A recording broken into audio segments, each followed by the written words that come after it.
Heartdrum and Harper Audio present Indian Shoes by Cynthia Leitich Smith, performed by Shaun Taylor-Corbett.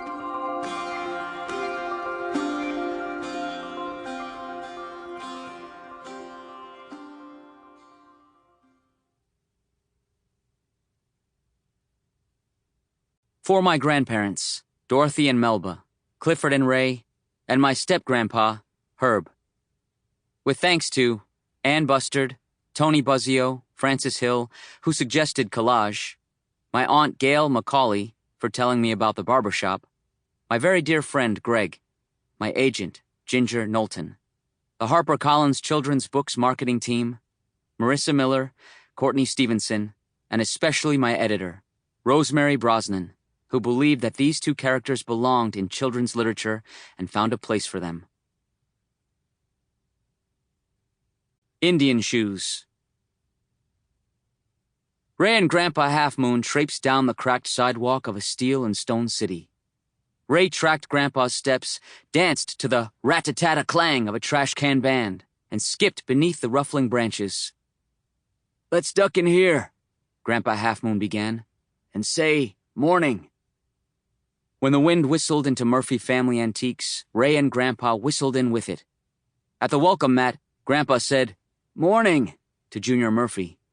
Ray retied his neon orange shoelaces and took a look around the store. The shop brimmed with treasures: an autographed baseball, a Chinese lantern, ostrich feathers, a basket of antique buttons on a pedestal, a tabletop held up by a real elephant leg, a moose head mounted high on a wall. Where are the coats that matched the old buttons?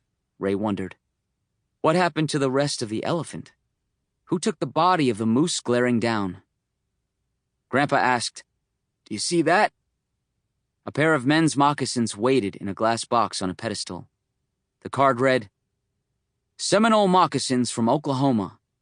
$150 crossed out. $100 crossed out. $75 crossed out. $50 or best offer." Grampa Halfmoon told Ray, "These put me in the mind of being back home." For a long moment they both looked at the moccasins, but Ray's mind was mostly on their afternoon plans, and his gaze wandered to the autographed baseball. "We'd best get a move on," Grandpa said, "to today's Cubs game." Grandpa and Ray left the shop with matching grins. They rode the rattling elevated train to Wrigley Field and watched the Cubs take on the St. Louis Cardinals. From the first inning on, Grampa Halfmoon told old-time Cherokee-Seminole and family stories. "Every once in a great while, my Gramps used to wear moccasins," Grandpa said, "instead of his cowboy boots." Grandpa paused a moment to study the Cubs scoreboard. "He used to pitch to me and my cousins, too, and Gramps usually struck us out.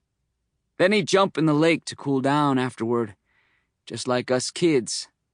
The lakes back home in Oklahoma, those are the prettiest lakes I've ever seen." Ray frowned, thinking it over. Not far away, Lake Michigan lapped against the shores of Chicago, a fierce blue blanket alongside the park. It was a pretty lake, Ray decided. A lot bigger than the lakes in Oklahoma. More sailboats.